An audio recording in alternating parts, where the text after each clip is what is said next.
Welcome to FounderLine, the show where we answer your questions about startups. I'm your host, Joe Beninato. Thanks for joining us. It's great to have you all with us.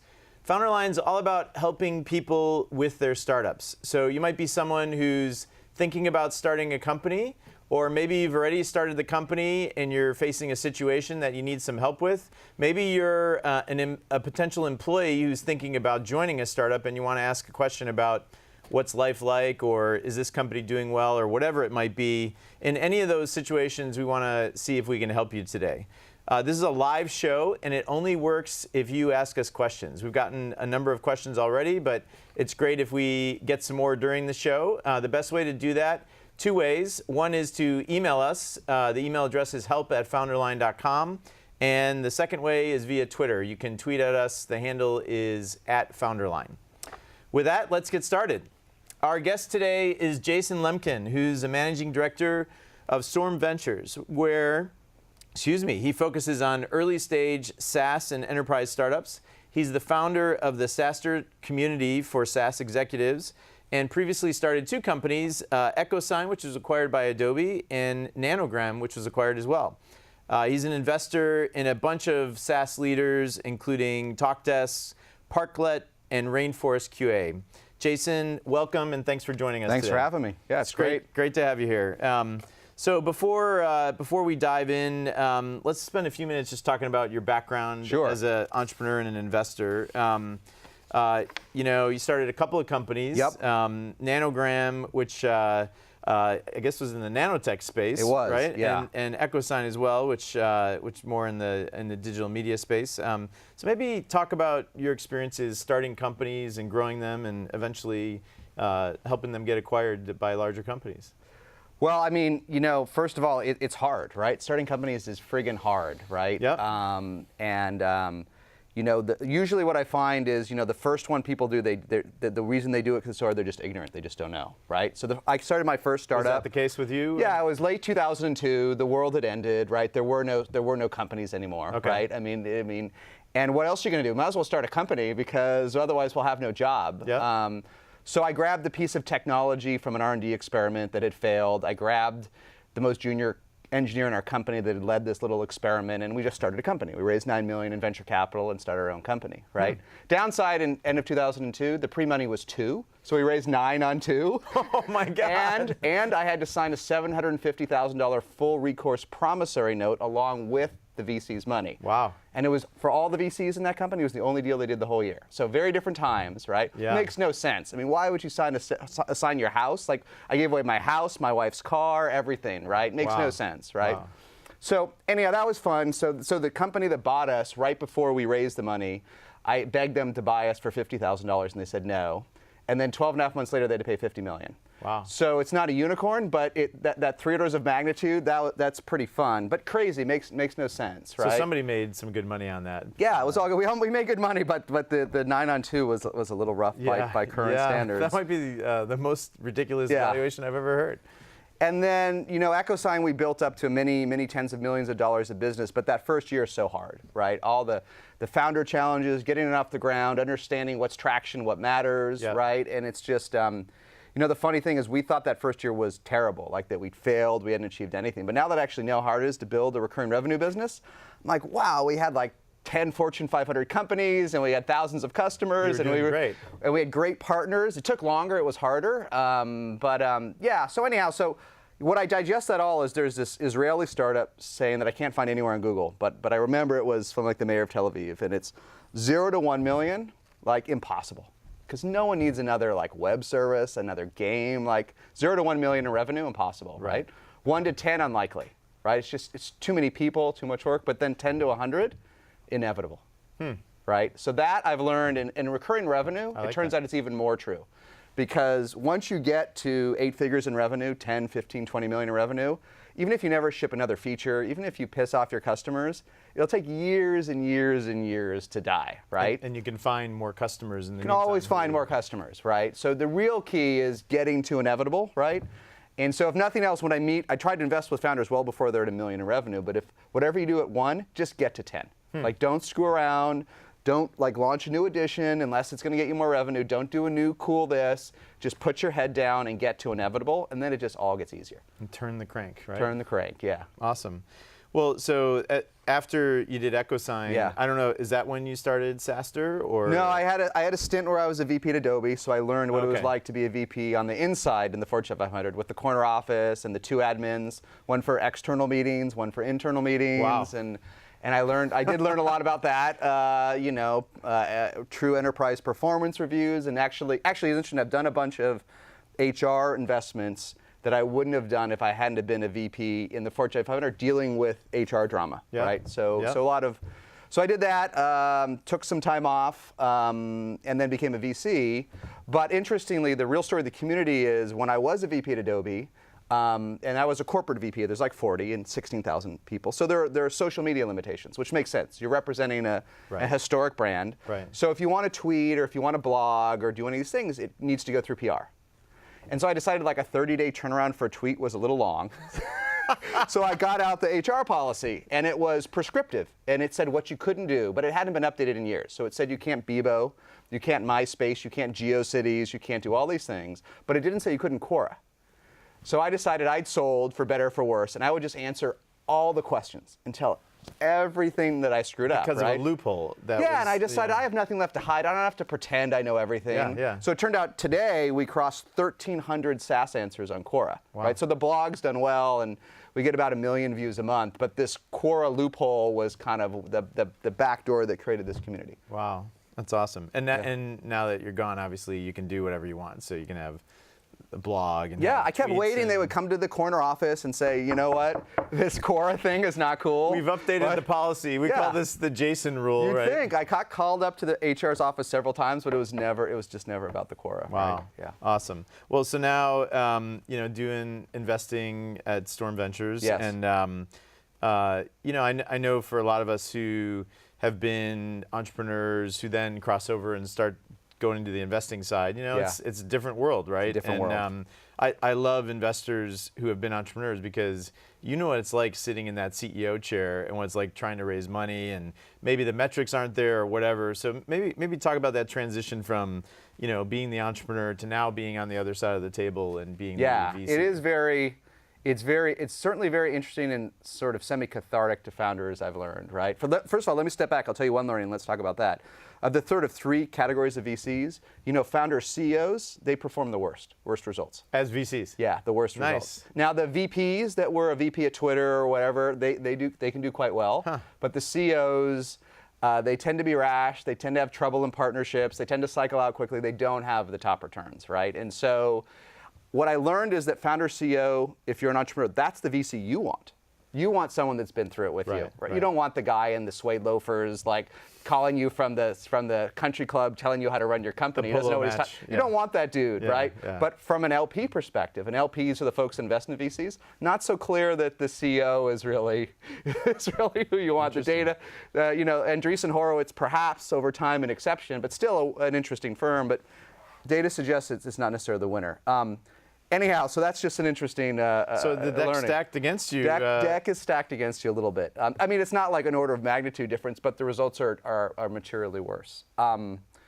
So first of all, it is a big difference. As a CEO, you make the decisions, but it's collaborative, right? So you get together your management team or your co-founders, you talk it through, and then at the end of the day, the buck stops with you. Right. VC is totally opposite, right? You have a partnership, so decisions are sort of joint and several, or whatever the right legal term is, right?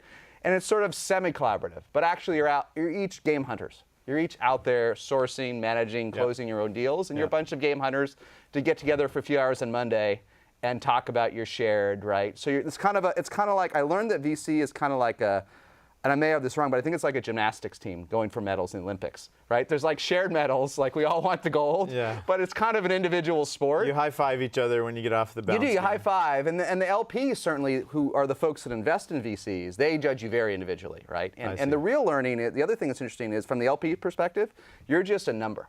You're a piece of meat. What are your results? How long are they proven, right? And so it's very interesting as someone who, at least you have some success as a founder or CEO, and everything's about the team, it's about the company.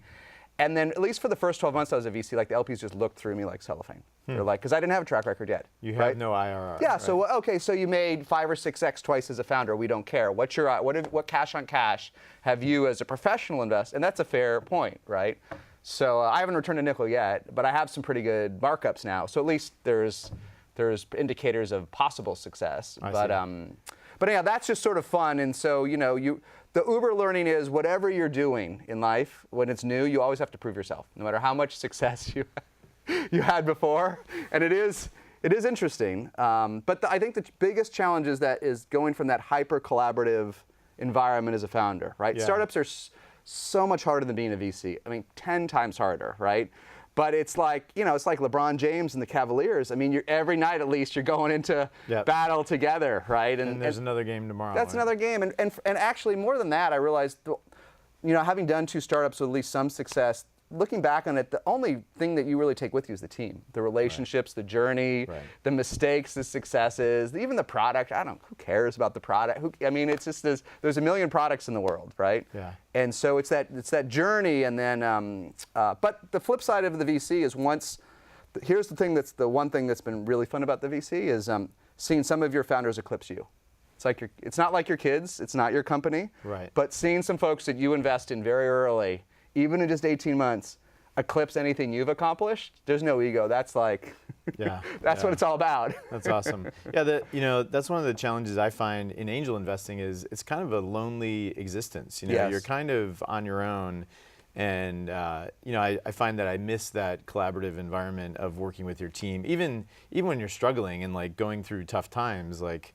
Part of that, in a sick sort of way, is fun, right? Like you're tackling a challenge of some sort. It is fun. It's at least hyper engaging. Yeah. Right. Yeah, it's engaging. Yeah, right. So it sucks at times, but yeah. So I actually find with angel investing, I try to do it with others and sort of loose confederation, where you at least maybe engage with another investor and look at stuff together or bounce some ideas or whatever. Just because you can't replace that sort of team dynamic. And I imagine in a firm it's probably a little better because you guys are getting together and you're working as under one roof trying to accomplish something. Yeah. But yeah, that's the hardest part about angel investing, I think, is doing it alone. So well, anyway, great Sure. intro, and why don't we dive in and see if we can help some people out? So. Let's go to our first question. This one, there was no name attached. How can Zenefits possibly be worth $4 billion after just 2 years? For those who don't know, if you've been living under a rock, hyper-growth company out of YC, I believe. Yep. And it literally is 2 years old from when they first started, and it's going like gangbusters. So how does that happen? How does it become worth $4 billion so quickly? Well, it is, the shocking part isn't that it's worth $4.5 billion. The shocking part has happened in 2 years in something that's a product you actually have to sell. Zenefits itself is actually free, but it is a sold product, right? So we're sort of accustomed to Snapchats, like you turn around and I don't understand Snapchat, but why did it worth $1 billion and then it's 16? Like we kind of get that you see this exponential growth at least of users, but exponential growth of revenue, like it doesn't happen, right? Yep. So we can talk about a lot of things, but the real thing that's interesting about Zenefits, and then it informs the question, is that the trend of SaaSification is accelerating. We're in the second, maybe early third inning. And what that means is the best SaaS companies are growing faster than ever, right? If I look at like a little cohort at Storm, EchoSign 05, like Marketo, a great Storm investment. Marketo grew twice as fast as EchoSign. And I invested in a company called TalkDesk that'll do 1 to 12 in 12 months. That's again twice as fast as Marketo, right? And is it that the founders were better? Well, certainly Phil and Tiago are better CEOs than me, but some of that is just this acceleration in the markets, right? And so just the acceptance of SaaS just everything's faster, right? Yeah. And so if Zenefits really does 1 to 100 million in 24 months, which is the plan, they did 1 to 20 last year. Wow.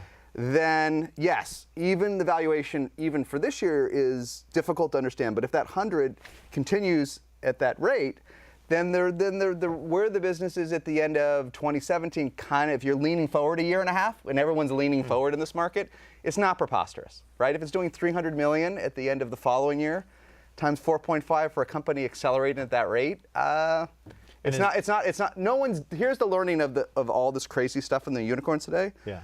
You can be cynical, but no one's dumb. Everyone has a playbook that they're executing against, right? They know what they're doing, right? Yeah. They may lose money, right? But no one's investing in the globe, right? Well, and that, like, to me, that's an amazing story, right? Those guys, I mean, is that the fastest growing SaaS company ever? You know, quite possibly, right? I think it might be. Quite possibly. And the critics will say Zenefits isn't a SaaS company, it's free, it's an insurance broker, it's different. And who cares, right? I mean, it's a recurring revenue. I consider it SaaS, right? Yeah, and an amazing team. One of the, I met the CEO when they were maybe at 5K a month in revenue. One of the best CEOs I've ever met, even at that stage. Great, amazing VP of sales and revenue team, amazing team. So that's key. But I don't know that. I mean, 2 or 3 years ago, Zenefits could not have grown at that rate. The markets, there's different markets. In this case, sort of SMBs are late to SaaS. Right? Yep. It's just a fact. And what Zenefits is really doing, it's doing a lot of things, but it's really taking, instead of someone calling up their broker and getting them to do all the work, they're actually getting people to do the work themselves. Yeah.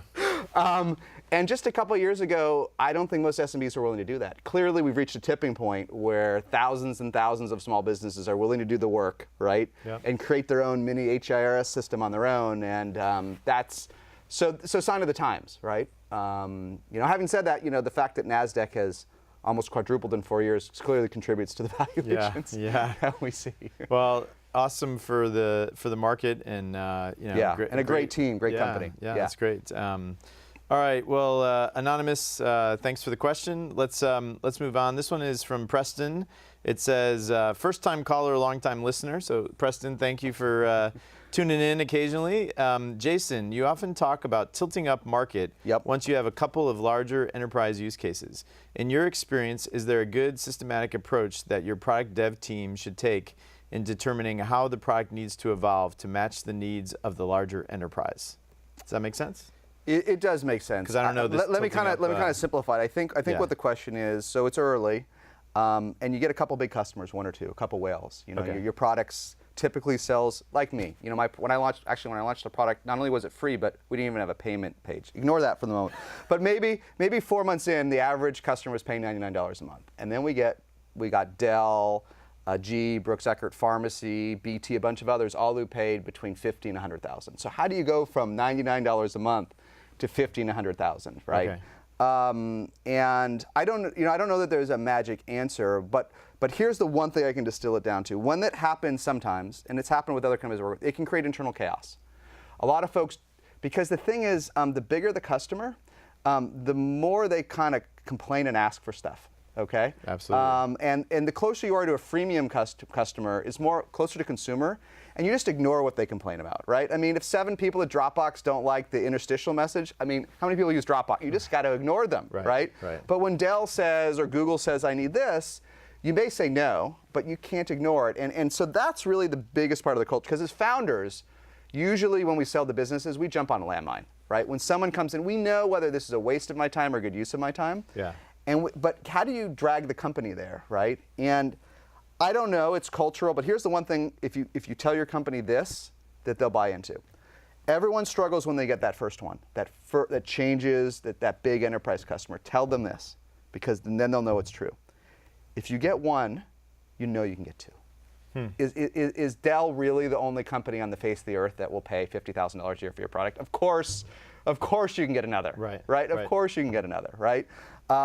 So tell them that it may feel like an outlier, and it may feel like a lot of work today, and it may have totally changed your product roadmap, and you may need disaster recovery and HIPAA compliance and all these terrible, painful things to do. But don't think of it as a one-off or a tax. Think of it as the future. It's the future. So that first big customer you get is the future, right? And I invested in this company a year ago called Algolia that does search as a service. And it was doing about $5K a month in revenue. Now it's doing several million in ARR in 12 months. And I was just doing this presentation with the CEO, and when I invested, they had 1 customer that was paying 5 figures. Wow. And I said to him, well, you'll have 20. And he said, I didn't believe, you told me that, I didn't believe it, but of course they do, right? If some little product shipped out of Paris being used by a US technology company, you get 1 20K customer, of course you can get 10. So if you tell your company that, they'll internalize it, and then they'll change. and they'll say this is the future, not an outlier, right? Because no one wants to do work for an outlier. Yep. Right? Yep. No one wants to do one-off work. No engineer wants to do one-off work. No, right? I know, and it's many times there's stuff you want to do that you know you got to get to, but you know it's on the roadmap. It's like we'll get to it later, and then a big enterprise customer comes along and says, "Hey, this is killing us, right? We need the whatever." And so then maybe you just shift priorities a little bit and get it. But if you tell them that it's the future, not a tax, it's true. Yeah. And then the team will rally around you. That's what you have to explain to them, right? Well, I hope that answers your question, Preston. I think it's a great question. So let's move on. We've got one here from Mikey in New York. Hello, Mikey. While founders would love to hire only A+ players, yes. It's a tough market. So that's often easier said than done. What are some underrated characteristics in potential hires that you should consider when you can't hire the perfect candidate? Yes. So hiring, one of the biggest challenges of any startup, right? It's hard, right? Well, let's flip it around, okay? What can you not compromise on, right? You can't hire someone that can't do the job, right? You just can't, Yep. right? And I've written, one of the most popular things I've ever written about is how 70% of your first VPs of sales don't work out. Okay, I made the number up based on a non-scientific survey, but it's about right as I keep adding to the list. Okay, and why? Well, typically that first VP of sales, they actually look good on paper. They were a VP of sales at some other company, Yep. and they're kind of tall and trim and talk the talk, but they can't walk the walk, Yep. right? So, don't sacrifice resume for capabilities. That's especially when we haven't done it ourselves, right? It's one thing when you've done it before. If you come out of product and you had a great VP of product as a boss, you know what a great VP of product is. The mistake we tend to make is when we hire in the domains that we haven't managed before, sales, marketing, product engineer, whatever we hire the resume and the talking up rather than the skills, right? So if I could distill it all down, sacrifice the resume, sacrifice the great names for someone that has clearly done at least a piece of it, right? Yep. And the way I boil it down to it is, if it's a manager, maybe someone that's hired and scaled 2 people. Like maybe my VP of sales only got 2 reps successful. 0, if they've never hired a rep. The main job of a VP of sales is recruiting. So if they've never recruited, can you make that risk? Yeah. No. Yeah. Can I risk the guy that hired 2 great reps will hire 20 or 100? Yeah, I'll take that risk if it's tough, right? Yeah. VP of engineering, what's your number 1 job when you're at scale? Recruiting and managing the recruits. Exactly. Do not hire a CTO to be your VP of engineering. Do not hire an architect or someone that wants to manage a couple of friends. No matter how smart she is, it's not going to work, right? What do you do with the killer salesperson who maybe isn't the best manager or recruiter? I mean, how do you ever come across that situation where you want them out beating the bushes, but they feel like, oh, I got to step up and take the next level in my career or whatever? Yeah, the thing is that, so it happens a lot. I find that it resolves itself, okay? Because there's 2 types of those folks. That they go from a successful individual contributor sales rep. Yeah. Often and successful if you're an individual contributor has to mean big money, okay? Like what, 400K, whatever it is, whether it's 500K at a big company or 250K, it just has to be top of the pyramid, okay? More than anybody else in the company. More than anybody else in the company, right? And then they want to be that VP for one of 2 reasons, right? One is they truly want to do this as a career. They get it, and they worked for a great VP, right? And the other one is it's just some sort of ego thing on its own, right? And you can tell pretty quickly the ones that are willing to step down, there's no issue around cash or comp or anything. Because they know, right? It's the blackjack dealer issue, right? I forget what it is, but in Vegas, if you're doing the high-end table, you make far more money as tips than the guy that manages them, right? And that's going to happen for a great VP of sales, right? So talk about Zenefits.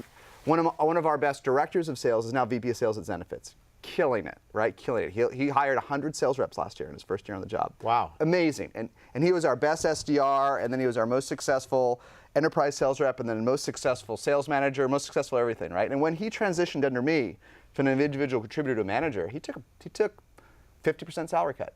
Not because we asked him to, but it was the nature of the beast. Did he complain for 1 minute, 1 hour? Nothing. He knew that his eye was on the VP of Sales prize, right? Yeah. And so I'm not saying money matters to sales guys. Do not hire a VP of Sales that says it's not about the money, that it's about the teamwork. Do not hire any salesperson that says it's not about the money. That's not. It might be a biz dev person, right? It might be a great, but it's not a salesperson. But if this person wants to become the VP of Sales at Zenefits and have a bunch of equity in something worth $4.5 billion, maybe I got to sacrifice 20 or 50 grand this year, or maybe even more for Sam, right? That's how you know. And what I found is these guys that don't really want it, they won't make the sacrifices because they don't see it. They're like, I can't take this, I can't do that, and it's just, then you know it's not going to get there, right? So look for making the right sacrifice to get to the top of the next pyramid. Got it. Great. Well, I hope that answers it. While we're on the subject of VP of Sales, there's a question from Susan about VP of Sales. So we're trying to hire a VP of Sales for our early stage SaaS company. We've got 6 early customers and are growing. It doesn't say how big or anything. What's the best way to find a world-class VP of Sales? Hire a recruiter, LinkedIn, other. So So first, how do you find? Oh, wait. 6 is way too early. Okay. Do not hire a VP of Sales until you've hired yourself 2 sales reps that hit quota that perform. So the CEO's managing has to manage 2 sales reps. Doesn't need to be 3. CEO's probably doing a lot of sales to begin with, right? Hopefully. Get 2 reps that are successful. You don't need 3 or 4. Until you have 2, you have not built a repeatable process, and you don't know what the hell you're doing. Okay. You just don't. Can you really hire someone? You're going to end up hiring the 6'4" paratrooper that talks up and talks about ARR and MRR and runs your company into the friggin' ground. Okay. You've got. I know it's hard, right? It's if we haven't done sales, but this is all hard, as we talked about. Absolutely. Startups are. So go make not only close some customers yourself. Get 2 reps to hit quota, 200K a year. 6 customers. I don't know what your deal size is. It ain't enough, right? So that's the real answer, right? And then once you've done that, which is it's going to take her 6 to 12 months to get there. What's the best way to source? Everything, right? Use your network, pay recruiters, right? Do whatever it takes. But here's the real insight. Let's step back. Even though she may be 9 months away from the hire, if you really want to hit it, you have to make the hire today. Start making the hire today. And why is this, right? So let's think about different roles. Let's say you want to hire a VP of engineering, and they're going to go from like boring startup that just IPO'd. You're going to recruit someone out of New Relic or Box. It got boring for them, right? They'll come to your company because it's an equity to equity thing. Okay, I'll get 1% of your company as VP of engineering. I had 0.3 there, and it's just equity to equity, right? Cash is not the main driver for this role. Imagine you're the VP of sales, and you're at say you're at Ignite across the street. And I'm just making it up. And not only do you have, say, 1% of the company, but you're making $500,000, $600,000 as VP of sales. I'm going to go to your company, and I'm going to get the same amount of equity but unvested. And are you going to pay me $600,000 to join? Right. Of course, even if I give you an OTE of $500,000, that's not guaranteed. I'm going to give you a base of 120, and you've got to go all the way back up that curve to get up to 500, and you have to recruit all the people again and go through that whole thing. So if you walk across the street to Ignite and you lure their VP of sales out today, it's not a guy you want. Not always, but think about it, right? So it's a courtship process.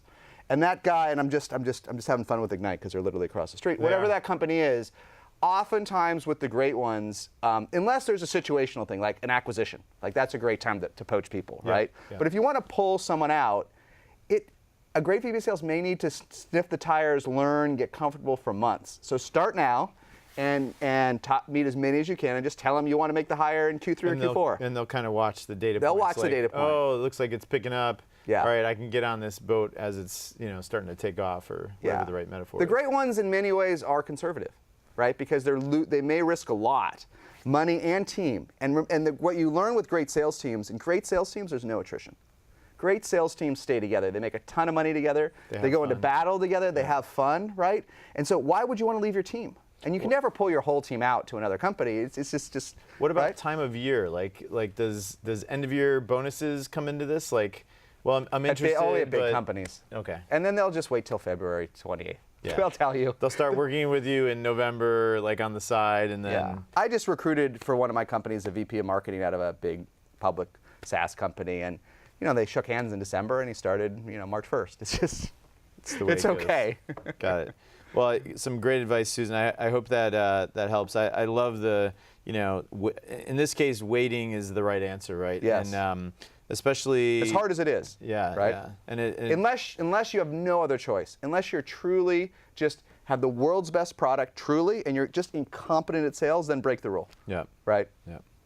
All right. Well, hope that helps. Let's do, we'll do one more before we go to commercials. So this one is from Robert. It says, do you have any advice for SaaS companies that are outside of the SFSV vortex, I guess that's Silicon Valley, trying to get traction and raise money in a NorCal centric startup environment? So I don't know where they are, but it's a good question. I don't know if Joel, maybe you, if you have a city or something that might help, but I'm guessing not. Otherwise, he would have put it on there. So I've learned a lot. So I mean, I've only done so many investments, but I've invested in companies from Paris, France, from Estonia, from Portugal, from the UK. I'm here in Florida. So he's from Florida. Yeah, Atlanta, right? And so let's step back for a minute. First of all, to be clear, there are a lot of people that won't invest in SaaS. They're just like, it's too hard. Too far away. Yeah, so I'd say SaaS VCs, half of them just will pass, and that's life, okay? So then here's my view, right, having done it, right? I view this as a little bit more nuanced. The smaller the customer and the more transactional the product, the easier it is to do outside of the Bay Area. If I'm selling something for $400 a month from a bunch of inbound leads, I can hire kids from any good college that is in any major metro area. There's always a good school where I can hire a bunch of kids that just can sell. Yeah. Right? Kids and they're great, right? I can hire young SDRs and I can hire folks to do transactional sales. The more enterprise you get, selling business process changing, complex solutions, you don't learn that you don't learn that at Florida, University of Miami, right? And so that gets harder and harder outside of the Bay Area. And then eventually you find like a couple of guys, but then the real problem is management. There is no management. I've invested in companies in New York and Atlanta, we talked about, and others, and finding those VPs is basically impossible. For any role, like engineering, marketing? More enterprisey stuff. Okay. Right, and for marketing. For marketing and on the sales and customer success, it's when it gets more enterprise, there just isn't the bench outside of the Bay Area, right? And it's certainly true sometimes in engineering too, right? Although what I find is, you don't know, like at Algolia, which is in Paris, like it's one of the hottest startups in France, in Paris, and they've managed to recruit some of the very best talent. And it's like flies to moths. If they were here, they'd have to compete with, 10,000 Airbnb and Dropbox, whoever, New Relic, whatever. So I'm not sure that I think you can scale engineering in many ways, but it's that senior revenue talent that it's tough. And so I get nervous when people have six-figure deals, 100K plus contracts, and they're based in outside of the Bay Area. It's tough, right? And I also find that, and here's the other reason it's hard. So that's empirically true as a SaaS guy. The other thing that makes it hard for funding is not only is there sort of the VC add value laziness, can't drive the Maybach to your office factor, but it's worse now. It's actually worse the last 2 years, and I'll tell you why. Yeah, it's worse because more and more of the best entrepreneurs just come here. They just come, right? And one of the reasons San Francisco is exploding is because all these people are from outside of the Bay Area. It's not Stanford kids that are making San Francisco blow up. It's not Stanford and Berkeley. Right. It's everyone from all across the world in the United States. And so I will say this, I've invested in many companies outside the Bay Area, but when I meet with the founder and their reason for not moving to the Bay Area doesn't make like incredibly good sense, I'm pretty sure they're not going for it. So as an angel, maybe it's okay, but as someone who's got to at least try to get a unicorn, if your reason is lifestyle or the kids or the house, like I totally get that. I got kids, you got kids, I got a house. Like I empathize as a human being, but as a VC, if you're not going for it, then just go. Yeah, just good luck. So I'm not saying move, but have a great. Or another version of that is to raise venture money outside of the Bay Area when you're selling to enterprise. You have to get further. You get to 6 or 7 million in revenue. You've got the magic. No one cares whether you got it done from Tallahassee or Charlottesville. They just don't care, right? So yeah, I don't know if that helps, Robert, but I mean that's always a tough situation. It's tough. And it's not easier. It's harder now. And it sounds like you're willing to invest anywhere if you find the right situation, right? So you get to take those free trips to Paris. But the bar is just higher. Yeah. The bar's higher, right? And it's already a high bar. Right. All right. Well. Great questions so far. Keep them coming. You can reach us via email. It's help@founderline.com.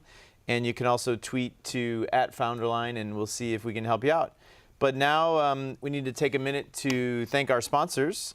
We wouldn't be able to do this show without the amazing support we get from our sponsors. Those sponsors are Oric, Square One Bank, Accretive Solutions, and Ustream. So let's start with Oric. I want to thank Mitch Zuckley, and actually Mitch was your lawyer at EchoSign, right? Through thick and thin. Yes. Yeah. So Mitch is a great guy, and worked with him on multiple companies. And I always tell people when they're getting started with a company, many times they've never hired a lawyer before, and of course you want somebody who can do the basic legal paperwork and incorporation and stock option agreements and all that sort of stuff. But more importantly, your lawyer is one of your most critical advisors. They have seen way more acquisitions, hirings, firings, any legal transaction. They've seen thousands of them probably. And if you're just starting out, you've probably seen zero. So and even if you worked at a few companies, you may not have been on the executive team and may not have even been involved in those things. So get somebody who can offer you great advice, who can say, and I remember conversations with Mitch where it's like, Joe, that's just not really standard. I know you want to do X, but that's crazy. No one's ever going to go for that. They're going to think you're nuts. So why don't you do Y? And that sort of advice is invaluable. You can go and check out Oric at their website. It's oric.com, and I'm sure they'll be willing to help you out. Next, I'd like to thank our new sponsor for this season, Square One Bank. And I've been working with Sam Baumick and Lori Lumenti-Gardi over there for a number of years on multiple companies. When you're starting out, you want to have a bank who's obviously going to keep your money safe, but you want someone who's going to make your life easier and take care of really basic stuff, online banking that your finance team can work with. Maybe you've been putting stuff on your personal credit card. Might make sense to get a corporate credit card, which they can help you out with, so you don't have personal liability perhaps a little bit further down the road. So make sure you get somebody who's going to do a good job for you, who's worked with startups before. They know sort of the ups and downs, and they aren't going to freak out if something weird happens. You can find out more about them also at their website. It is squareonebank.com. It's square with the number 1 bank.com. We have another new sponsor, which is Accretive Solutions, and the person I've worked with there as my interim CFO is Martini Niganal, and she's been great. I had to ask them. They're the leading business outsourcing firm in Silicon Valley, and I had to say, well, what is business outsourcing? Well, it's all of your finance functions. So it's making sure payroll gets done, your accounts receivable, your accounts payable, getting board packages together, financial planning, whatever it is you need. Just as we were talking about, don't hire your VP of sales too early, you definitely don't want to hire your CFO and your finance team too early. So get somebody who can do it part-time for you, very reasonably priced, who, again, does this with tens or hundreds of companies at once, and can take care of all the basics so that you can focus on hiring and figuring out your product and why aren't you at product market fit and all those sorts of things that are really the cornerstone of your business, and find someone you trust to take care of sort of the basic blocking and tackling. And Accretive Solutions is great at that. So you can find out more at their website. It is as-bos.com. And Martini can definitely help you out. Finally, I'd like to thank the team over at Ustream. When we first started this adventure last year, Brad Hunstable and his team said, we'd love to support this and make sure that you guys have the best that money can buy. And so we've been working with Warren and the rest of the team over there to use Ustream to bring these shows to you every week. And if you're a company that maybe you have remote offices where you need to do some streaming, or you're holding some corporate events where you want to broadcast, Ustream can definitely help you out with that. Their streaming technology is the best. They have great software that you can use to even do the switching between multiple cameras. Whatever you might need, you should be able to find it with Ustream. Again, their website is easy to find. It's ustream.tv. So that is paying the bills, as they say in the business. They're great sponsors. Yeah, no, we've been very lucky, and thanks to all of them for helping us out. We're about 40 minutes in, so we've got about 20 minutes for some more questions. So let's dive back in. Here's one from Andrew, and this one says, we are an early stage SaaS company with 1.3 million raised and about $8K per month in recurring revenue. Yep. What expectations should we have about valuation at our Series A in a few months? What metrics should we be focusing on to make the most of our next round of financing? So this sounds like a company that you might see pretty regularly, like this sort of stage, right? So I guess my answer is don't have any particular expectations, because while as a founder, 8K a month in revenue is amazing, right? 8K a month proves that with the 10 billion applications out there in the world, a real group of customers are actually willing to pay for you. You've done something magical. Like, so as a founder, you've done something amazing, right? Yeah. You've product market fit. Actually, in today's world, we talked about how companies like TalkDesk and Zenefits are growing faster than ever, but it actually means product market fit's harder because there's so much more competition, right? Back in 05, 06, you could throw up a SaaS app and there was nothing else out there. So the markets were tiny, but you could penetrate, right? Today, we talked about Zenefits, but there's like 200 vendors that do the same thing that Zenefits does, right? So if you and I do Zenefits Prime tomorrow, it's like the odds are against us, right? So what I mean is, so it's 8K means you have something, and you should keep going no matter. I'm sure they're doing well, but no matter what no matter anything tells you, don't quit, right? Don't quit. Having said that, as a VC now, I give you no credit. So until why is that? And I'm early stage, but until you have about 20 or 30K a month, it's not enough. Okay. I can't draw a dotted line, even optimistically. There'll be exceptions. We talked about Algolia. I invested Algolia at 8 or 10K a month, I met, and now it's doing millions. But I didn't give the revenue any real credit, right? All the revenue tells me at that level is that the product's sellable, right? But not that but it's not repeating yet. So right? why in that case did you decide you didn't need the 20 or 30K a month? Just the product idea was great? Great founders. And I knew enough from that revenue that I could hope and pray that it would go the way I believed it would. Yep.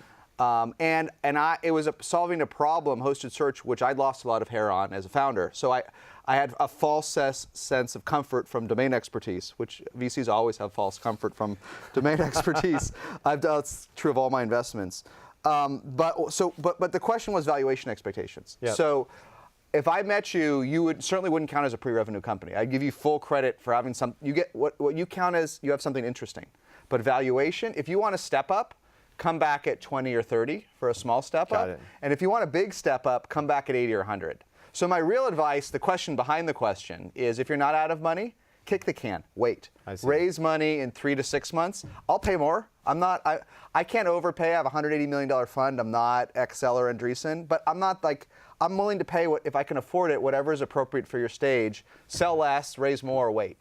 Right? Which isn't always an option if he's running out of cash, Yeah, right? So yeah, but you know what? They have these wonderful things like AngelList and Safe Notes, just like maybe raise another 500K. raise another 500K off wherever. Back when we got started, you had to go to VCs for everything. Yep. Now VCs are just one source of capital. Now, if you're burning 10 million this year, your options are limited, right? But these guys, I say, go to AngelList first, right? Kick the can down the road, or go back to your angels. Ask them for another 500K, right? Find a way. And then on the metrics, so is it monthly? Revenue, is that the number that matters to you most? Is monthly recurring revenue? That's Okay. what people are looking for, Okay. right? When you get to 80 or 100 a month, that's what I call initial traction. Okay. You have something, and the debate is what level the curve's going. So right? 20 to 30K MRR. 20, 30K is enough that the quants in the room can at least sink their teeth into the data and pretend that they can extrapolate. It's too early, right? Got it. It's just too early. All right. Right. Andrew, hope that helps. Great question. Let's move on here to Paul. How difficult was it for you to negotiate the EchoSign acquisition by Adobe? Did they come chasing after you, or were you looking for a buyer? And I don't know how much you can talk about this, but Well, I'm out, so I can talk. But how much time do we have? An hour left? 20 minutes. You'll be my psychiatrist. Yeah, absolutely. There's a lot of there's a lot of higher level questions about M&A, right? So let me try and. It was definitely a very painful and tough process, but that was way back in 2011, right? And we were just coming out of the the disaster of Yep. Lehman Brothers. And in fact, their M&A machine, they hadn't done an acquisition since Omniture. So it was rusty. Like, and that was a big one. So that we they had walk to into swallow. the integration room. There's like 50 people, 60 people at my company. They have 80 people in the integration room, and they have like these manuals that are like a foot tall that they did.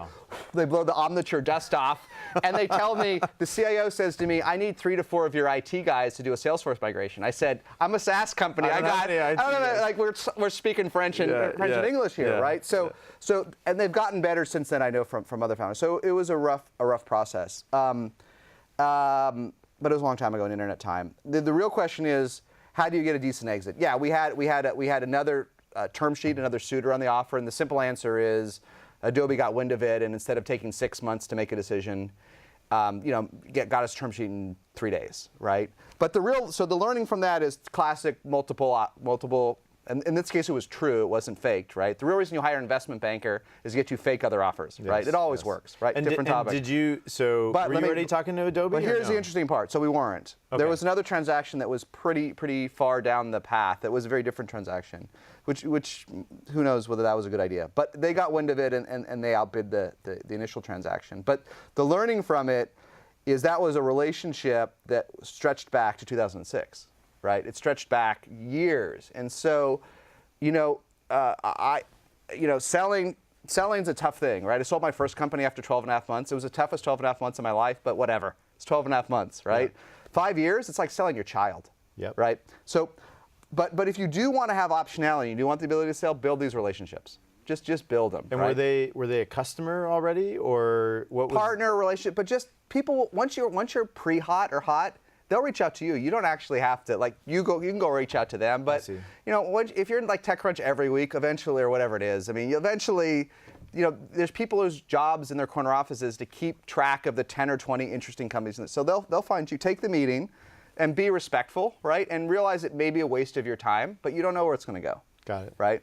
And so the time comes that you can, if you need to dust off those relationships or create them, you don't have to try and, you can't invent a relationship overnight, right? Yep. Well, and I think the same is true with investing, right? I always tell people, like, get to know the VCs who matter in your space early. Yeah. Don't even tell them you're raising money. Like, just go out and meet them and get their feedback, and then come back 6 months later and you've made some progress, and they're like, wow, these guys, that's what they said they were going to do. It looks like they're executing. I think the biggest problem founders have, or one of the biggest problems, is they view this very transactionally. Like, I call Jason and Jason gives me money. Yeah. And it's like, no, Jason gives you money because he met you a year ago and he liked you and you kept in touch and you keep going. I mean, sometimes it happens first meeting, but many times it's a history that you've developed together. It is true, and so I've thought a lot about that over my 18 months as a VC partner, and that's great advice. Like it's the best advice in the world. The challenge is, whether it's because I'm a first-time founder, or because of transactional, or whatever it is, people often don't execute on that advice, or frankly, sometimes they reach out, but it's too early. Yeah. Like, let's be honest, the busier the VC is, and possibly more successful or pseudo-successful, the harder it is. Yep. And a lot of VCs don't take coffee. It's just come back. In fact, they say, come to me when you're ready, right? And I will say, I take coffees, but I take coffees because they're interesting, not only because I'm like intellectually interested. Yeah. And I've done investments where I knew them for a while, but I've also done investments where I just met them, but then it has to pass the 20-minute test. That's the thing. Like, I have to know if I don't know in 20 minutes, then, right? So if you're not a 20-minuter, then definitely build the relationships, right? Got it.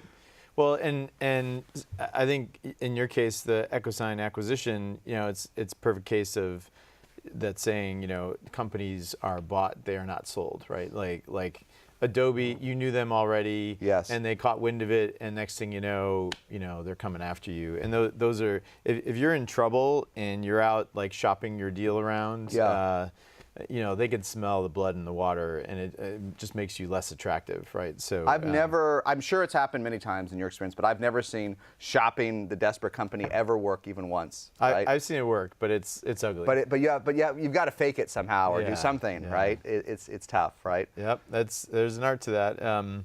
So Paul, hope that helps, and let's keep going here. We've got another one. From Ask Me Anything, okay, I don't know what that is, who are some people you respect and who understand consumer startups really well, who can help us get from users to product market fit? So I don't know if you. I got to take a pass on that one. Yeah, so you're not a consumer I guy. could sort of say, but I only want to speak about my domain expertise. So I talk about Okay. consumer folks. I'm just attracted to celebrities. All right. As we all are, right? Beyonce, Yeah, or whatever it is, just celebrity investors, and entrepreneurs. I'll just take a quick crack. I mean, Yeah. it really depends on what subject we're talking about. Like, are you talking about investors? It doesn't really say much here, but I find that social media is a great place to find those sorts of people. Heaton Shaw is a great example, who does a lot of tweeting and blogging and writing about stuff, who I know advises a bunch of companies. It depends, again, what sorts of things you're looking to do. So I would go on social media, start to engage with people on social media, and maybe you'll find some great people there. On the investing side, there are tons of great VCs who focus on consumer products at Sequoia and Excel, at Benchmark, all Andreessen Horowitz, all over the place. So I'm sure it's pretty easy to figure out who those people are if you're looking for investment. But hope that helps, Mr. Anonymous. Let's keep going here. This one's from Terry. What are the most important attributes you look for when you decide to invest in a company? Got it. So I'm different, right? Because I only want to I only want to invest in things that I think I understand. I just want to do so. I don't want to learn anything new. I don't want to do games. I don't want to do like the B2C thing. I don't want to invest in the next WhatsApp as the greatest venture of all time. But a lot of VCs are like that. So it's not. They are, right? But anyhow. So I've learned. So if you're curious about me, and so I'm a little. Everyone's the same, but I'm a little bit different. So I've boiled it down to just 2.5 criteria. This is all I look for. It's just that simple. And the first one, only guys like you and I can do. The other VCs without an operation that haven't been CEOs, they don't understand it. So criteria number 1, are you a better CEO than me? I say this to institutional VCs. They look at me like you're an idiot. Like, what do you mean? But when I talk to other founders, like, I get it, right? Yep. I get who's I'm good. Don't who the CEO I'm, but whatever that David Sachs, he's better than me, right? So if you're not, I made one investment. Only one in a CEO that's worse than me, my worst investment. Okay. Second criteria, and that people that I can't prove to my partners, but I know it just like you can just about 90 seconds, but worst case 5 minutes, right? Second one is, this is a learning. This is just me, and other VCs will see it differently. I'm looking for better unit economics than I had.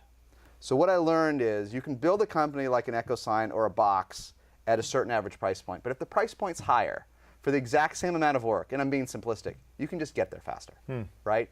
And so when I look at hyper-growth companies that I've invested in, like a TalkDesk going from 1 to 12 in 12 months, amazing CEO, amazing team. But their ARPU is like $70 a month, okay? I got 15. I see. So not that Tiago isn't a better CEO than me, and Christina is the president, and Gotti is CEO, but also for the same amount of work, and I put same in quotes, right? For me, for 15, for them, 70, they can get there 5 times faster, right? Yeah. And so I'm looking for better unit economics, or at least I'm looking not for ceilings in unit economics. So when I meet companies that have great metrics, great CEOs, but there's no way that this product will ever be more than $3,000 a year, right? For a whole group, for like a whole company. Like I see this with SMBs, like I just pass. And other VCs will be like, I like the number. I like that you're doing really well, but I know it's just too hard to get up the mountain, right? So better unit economics than me. Better CEO, and then point it in a vaguely good direction. That's it. And what do you mean by that? A vaguely good direction? You either have to be in a space that's at least hot, or I can help you make it sound hot, right? Okay. Search as a service wasn't that hot. Now it's a hot space. I invested a couple months ago in an amazing company that's next generation e-discovery, okay? And so e-discovery, it's actually kind of boring for people that are online, but this is e-discovery in the age of Slack and Dropbox. It's kind of interesting. Okay. So I need to know, because if you're totally boring and uninteresting, it just means that you have to get even more revenue because you have to prove all the haters wrong, right? But if you're like TalkDesk and it's like Zendesk for voice, like you already get it. You don't even know what Zendesk does, but it IPO'd last year, and TalkDesk is Zendesk for voice. Like it's. So I'm using that as a simplistic example, but I like if you're at least pointed in a good direction. Yep. And then, frankly, I don't even need to see a demo. Wow. If you're better than me and you have better unit economics, I need to see a demo later, but I don't, even in the pitch, like don't show them. I don't need the slides, I don't need the demo. That's right? awesome. That's great, great set of Because we know who's better than us, don't we? Usually, yeah. Yeah, well, we it's know. usually everyone, so. No. It's like, you know, I mean, I'm pretty self-aware. I consider myself like Magna Plus, right? But the difference between Magna Plus and Summa Cum Laude, it's not one grade, Yeah, right? It's yeah. like an order of magnitude, isn't it? You just go, wow. You're just like, wow, like, yeah, you know, yeah. and especially if you've been a manager, you know that one great, like that VP of engineering, that VP, like it's just like, it's the 10X, right? It's true with founders too, right? All right. Well, that's awesome. Terry, I hope that helps. I think we got time for one or two more here. Here's a good one from Lucas. So what is your process for finding the right unicorns to invest in?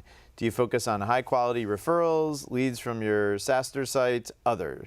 So you and I were talking before the show a little bit about this, but Yeah. so how do you find these companies? It's a great question that lots of VCs take different approaches to. Yeah, so I've learned a lot in 18 months. So let me boil it all down and then we back into answering the question. So what I learned is the average VC meets with like 300 to 500 startups a year. And sometimes if you're young and aggressive and don't have older kids or whatever, you can even push it to 1,000, right? I boil it down to a maximum of one per week of new companies. Meeting in person. Meeting in person, Yeah. right? Now, I'm being a little simplistic. I will meet if it's an amazing founder that's doing something cool that's not an investment opportunity, but I love it, I'll meet with them too. So I'm not saying I only have literally one meeting a week, Yeah. but one investment opportunity. And really, it's maybe like 40 a year. And in the beginning, I met with all these companies, and I realized the ones that are good but not great are just a waste of your time as a VC, right? As an angel, maybe. But the flip side, if you're hunting for unicorns, you can't, unfortunately, you can't waste time on very good. Very good. I don't need a 100% chance you'll get to $1 billion in value. I just need some shot, just like a Greater than 1% zero. chance. But the problem with the very good founders is it's zero. And the other problem with the very rational founder, so I invested in a company, a young CEO, 29, maybe 30, not super young, but no money to his name, got and owns half the company, got an offer to buy the company for $80 million. So it has nothing to his name. What's 50% of 80 million? It's a lot, even in this Silicon Valley. That's a lot of friggin' money. That's a house in Palo Alto right there. And you can go to another one. Yeah. And he said no. He said no at any price. He didn't counter. He said no at any price. So you kind of like, but the great people, the normal people, you got to take that offer. That's not even what we call FU money. That's like 2 FU monies. Yeah. Right. Yeah. That's an FU money for me. After and then tax. an FU money for vacations and an FU money for the house at the Yosemite Club. I mean, it's a small one at the Yosemite Club, right? I don't get to be like right near the chairlift, but it's a condo, but I can do it. And so so you have to. And the thing is, there's so many very good startups, right? There's like a bajillion pretty good startups, but how many? But that very good to great. So what I'm telling you, if it's frustrating, right, is be crazier. Be bigger, be more insane, right? Be stupid and dumb and crazy, because otherwise I just can't take the meeting, because I can't make any money. I'd love to invest in you, but I got to turn. Here's the scary thing: I'm a partner only in a $180 million fund. That's not tiny. It's not a little seed fund, but I have to turn that into $1 billion. You collectively. Collectively. Right. If we own 15% of each company, how much do I have to turn that into? $6-7 billion. I mean, it's going to dilute it. $6 or $7 billion in exits. That means even a unicorn isn't enough, right? So you need like 7 unicorns. If we own 15% of one unicorn, that's 150 million. That doesn't even get us to 1x. And I got to do 5x to really kill it, right? Or at least 3x for them to give us another check. So think about that crazy, it's a scary hurdle, right? So a $100 million exit doesn't really do it for you. No, it'd be if it's amazing, because you need multiple. The good news for a $180 million fund is a $100 million exit is huge, right? And you collect a few of them and you're there, right? Yeah. For an Andreessen or an Excel, I don't even know if you get to bring it up in the Monday meeting, right? They're like, great Joe, next, Yeah, right? yeah. Who? Anyone else? Because you got a $3 billion fund. What is $100 million? So it's material, right? Right. So I'm not gonna. But what I mean is, if there's not some chance you could return $100 million, just some chance. Like, I'm not asking for much. I'm just asking for faith. Then can't even take the meeting, right? No, that's great. Well, look, we're out of time, unfortunately. So goes by fast. Yep, always. good stuff. Thanks for all the time. No, thank you. Awesome Thanks for job. everyone in the cyberspace. So if you want, you can follow Jason on Twitter. His personal handle is JasonLK. You can also follow SaaStr, SAASTR, or at Storm Ventures, which is his firm. Tune in next week for another episode of FounderLine. Our guest will be Jessica Livingston, who's a founding partner at Y Combinator, which is a seed stage investment fund. It's funded more than 800 startups, including some unicorns like Dropbox, Airbnb, Stripe, and Reddit. It'll be a great show. Jessica is an amazing person, and it'll be fun to get her perspective. It's going to be at a special earlier time next week only. It's Wednesday at 4 o'clock Pacific time. Thank you once again to our amazing sponsors, Oric, Square One Bank, Accretive Solutions, and Ustream. Don't forget to follow us on Twitter. Our handle is @FounderLine. You can email questions for Jessica in advance or tweet them. Email address is help@founderline.com. Also go to our website where you can sign up for weekly updates. You can read about upcoming shows. You can watch some of our previous episodes, and you can also subscribe to our podcast on iTunes. Thanks for watching. Here's to the crazy ones, and we'll see you again next week.